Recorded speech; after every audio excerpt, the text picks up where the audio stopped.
On a vu les vertus du micro-cravate filé entre la caméra et l'interviewé.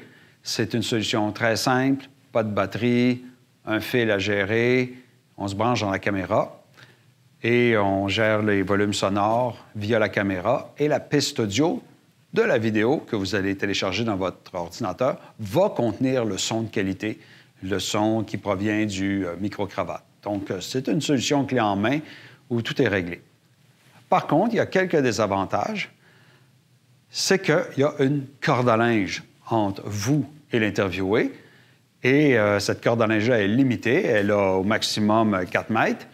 Et si vous devez vous déplacer, parce que là, c'est le fun, c'est une présentation stationnaire, mais imaginez que vous êtes dans un atelier, un artisan se promène, il veut vous expliquer des œuvres qu'il a réalisées, de la machinerie qu'il utilise, il va rencontrer des gens, et vous êtes mobile, à main levée, et vous vous déplacez. Vous ne voulez pas que la corde à linge s'accroche dans le matériel, que la personne se distance plus que le 4 mètres maximum du fil, puis que tout arrache. Bon, il y a plein de situations où ce lien physique-là entre la caméra et l'interviewé n'est pas souhaitable et même, voire inimaginable. Donc, qu'est-ce qu'on fait dans ce temps-là? Il y a plusieurs solutions. On va en voir une aujourd'hui, qui est la solution la plus répandue quand on est une petite équipe, voire une équipe à un seul individu, caméraman, réalisateur, preneur de son, c'est le micro sans fil. Présentement, vous m'entendez à l'aide d'un micro sans fil. Le micro-cravate est ici, d'accord?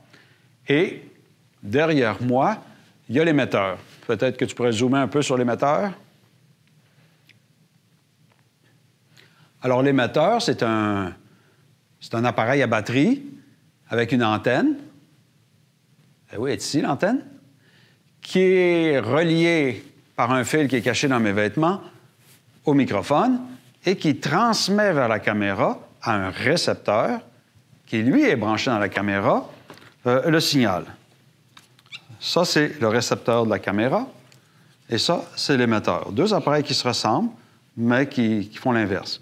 Lui émet le son du micro vers la caméra et il y a une clip de ceinture pour l'attacher quelque part. Et lui, qui a une griffe porte-accessoires ici, est relié à la caméra. Donc, on le met sur la caméra.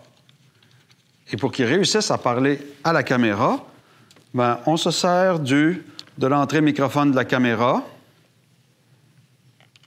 mic, et on le branche dans la seule sortie qu'il y a de disponible sur l'appareil.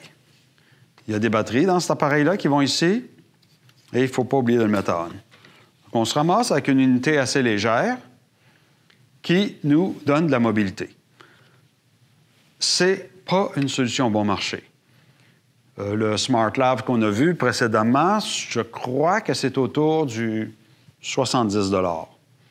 Ça, c'est plus autour du 700-800 $, cette solution-là. Il y a plusieurs compagnies qui font des micros sans fil. Ça, c'est de l'intermédiaire en termes de qualité. Un kit professionnel qu'on voit au cinéma ou dans les stations de télévision, c'est à peu près 4 000 $. Ça, c'est quelque chose qui donne un bon résultat, 700-800 $. Et il y a d'autres appareils à 200-300 $ qui donnent des résultats acceptables aussi. Le problème, c'est que là, c'est le fun, c'est en général la première chose qu'un vidéaste veut s'acheter, un ensemble de micros sans fil. Le problème, c'est qu'il y a des batteries. Alors, il faut s'assurer que les batteries sont en santé des deux côtés. Un ensemble de batteries alcalines AA peuvent durer 7 heures. Des batteries rechargeables au lithium aussi. Donc, moi, j'ai souvent utilisé des Eneloop là-dedans, de Sanyo, et je faisais facilement une journée. Donc, il ne faut pas avoir oublié ça on dans son sac pendant des semaines, parce que ça va être vide. Il faut mettre des batteries fraîches. Il ne faut pas oublier de le mettre à on. Et il faut le regarder de temps en temps. Est-ce que ma batterie est en bon état? Il y a un indicateur de niveau de batterie, tant sur le récepteur que sur l'émetteur. Il faut vérifier tout ça. Alors, si vous faites une entrevue d'une demi-heure, il n'y a pas de problème, parce que les batteries vont durer suffisamment longtemps. Vous n'avez pas besoin de constamment vérifier les écrans.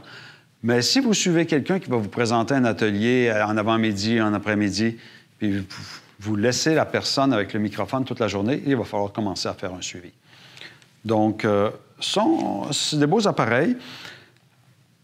Un autre défaut, c'est que ces appareils-là sont très performants. Ils peuvent émettre à travers les murs. Moi, j'ai déjà été dans une voiture. La personne que je suivais est sortie de la voiture, rentrée dans un édifice, au 3e étage, a eu une discussion avec quelqu'un et, dans mon casque d'écoute, j'entendais cette discussion. Donc, c'est une belle qualité de signal, puis assez puissant. Sauf qu'il y a beaucoup de menus sur cet appareil-là. Vous pouvez naviguer, changer les longueurs d'onde, changer les fréquences, changer la façon dont ils se parlent entre eux. Vous pouvez changer la sensibilité, la puissance qu'ils émettent dans la caméra. Il y a facilement là, une dizaine de menus avec plein de variables. Vous ne savez jamais la personne qui l'empruntait avant vous, comment est-ce qu'il l'a réglé. Et c'est ça le danger quand vous l'empruntez. Vous empruntez peut-être un appareil qui n'est pas configuré pour vos besoins. Et alors, j'ai tendance à dire, si c'est la première fois que vous les empruntez, venez voir un technicien ou venez me voir avant, et puis on va valider que tout est correct. Il y a 3 réglages fondamentaux, 3 situations d'utilisation. Et c'est directement lié à votre interviewé. Si c'est quelqu'un qui crie, il y a une étudiante qui a fait un beau documentaire sur un entraîneur de hockey. Il est en train de coacher ses joueurs pendant un match. Il crie, il gueule après ses joueurs. Il parle vraiment très fort. Là, il faut vraiment indiquer à l'appareil que le micro va se faire crier dedans et on doit baisser la sensibilité de l'appareil. Donc, il y a le fameux moins 30 dB qu'on le règle pour quelqu'un qui crie. Il y a l'autre position qui est moins 20 dB, c'est pour quelqu'un qui parle. Comme moi, en ce moment, je suis à moins 20 dB dessus. Et moi, je parle à un ton normal et le micro est à une distance relativement proche, moins 20 dB. Et l'autre réglage, ça serait pour quelqu'un qui parlerait vraiment pas fort, puis que le micro serait un petit peu loin, ben, ça en prendrait plus. Alors, il faudrait le mettre à moins 10. Donc, il y a juste 3 variables là, qui sont importantes à considérer et qu'on ne peut pas anticiper quels vont être vos besoins. On essaie de les laisser à moins 20, qui est la position pour quelqu'un qui parle normalement, mais votre situation n'est peut-être pas quelqu'un qui parle normalement. Alors, c'est peut-être le seul souci que vous pouvez avoir, que vous n'avez pas avec un micro filaire. Vous avez à régler le volume dans votre caméra. Donc, pour ce qui est de la manipulation, les fils qui sont reliés aux émetteurs sont vissés pour pas qu'ils se débranchent tout seuls.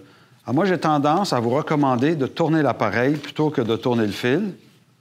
C'est ce collet-là ici, il doit être absolument vissé. S'il n'est pas vissé, les contacts se font mal, puis vous n'aurez peut-être pas de signal. Alors, c'est entre autres ce qui fait que c'est très sécuritaire. On le branche, on tourne, puis là, à un moment donné, vous allez barrer. Vous êtes très bien vissé, ça ne peut pas débrancher. On le met sur la griffe porte-accessoire de la caméra et on a une molette ici pour le sécuriser, pour pas que ça débarque tout seul. C'est assez compact. On ne met pas l'antenne vers soi pour ne pas l'avoir dans le front. On met l'antenne vers l'objectif. Et le fil, pour pas qu'on s'accroche dedans, qui a quand même une certaine longueur, moi, je ne le laisse pas pendouiller comme ça. Je fais le tour de l'objectif, histoire de le raccourcir. Donc, j'essaie de minimiser toutes les traîneries, puis que ce soit assez sécuritaire. Alors, c'est le cas, c'est la situation avec les micros sans fil, les émetteurs et récepteurs sans fil Sennheiser. Il y a une 3e option qu'on verra plus tard, c'est l'émetteur XLR. Si vous avez un micro à main, un micro qui n'est pas un micro-cravate, vous pouvez brancher directement l'émetteur dans le microphone et n'importe quel microphone professionnel peut devenir soudainement un micro sans fil. On verra ça plus tard. Un autre accessoire qui existe, il y a une grille anti-vent. La grille anti-vent est assez grosse et on la voit. Si j'étais vous, je ne serais pas trop soucieux de laisser paraître un micro-cravate. On n'est pas en fiction où c'est important de créer l'illusion que c'est la vraie vie et qu'il n'y a pas d'équipe technique. En reportage, en documentaire, en journalisme, c'est pas grave de voir l'équipement. on est mieux de bien protéger le microphone du vent avec une grille anti-vent et qu'on la voit que d'avoir du vent dans notre micro. Elle est amovible, cette grille-là.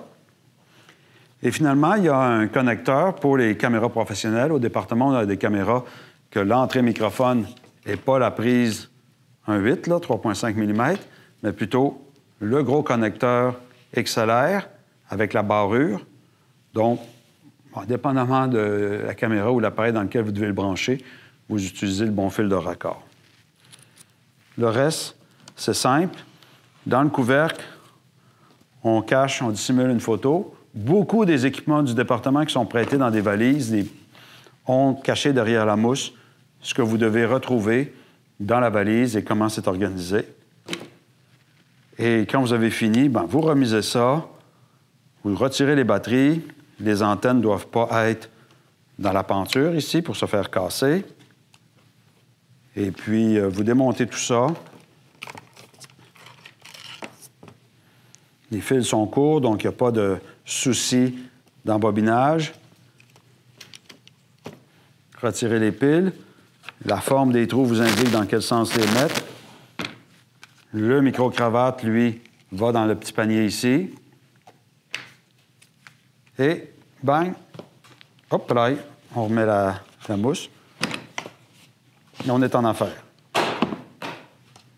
Donc, micro sans fil, Sennheiser, pour des situations où on ne veut pas de corde à linge entre le protagoniste et le caméraman. Avantage, liberté de mouvement. Désavantage, beaucoup plus de piles à gérer et plus de menus à régler. Donc, c'était les micros sans fil Sennheiser.